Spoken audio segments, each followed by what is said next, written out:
এত বছর তারাপীঠ যাচ্ছি, কিন্তু 2026-এর 1 জানুয়ারি তারাপীঠে পুজো দিতে গিয়ে এরকম হবে এটা ভাবতেও পারিনি।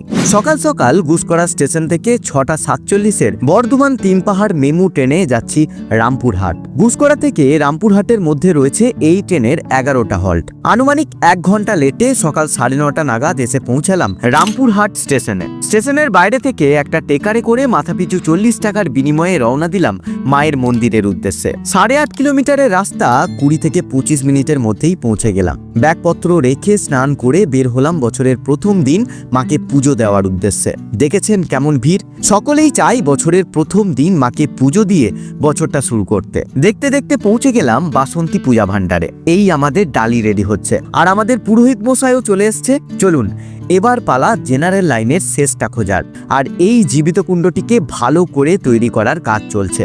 বন্ধুরা, এত বছর তারাপীঠ আসছি, কিন্তু আজকের মতো পুজোর লাইন আমি এর আগে কোনোদিন দেখিনি। জেনারেল বলুন আর ভিআইপি লাইন, কোনোটারই শেষ হবার নাম নিচ্ছে না। অবশেষে মেন রোডে লাইন শেষ হলো। ঘড়িতে এখন দুপুর 12টা। এই লাইন শেষ হতে অনুমান করছি রাত হয়ে যাবে। তাই আমরা চলে এলাম নাট মন্দিরের কাছে।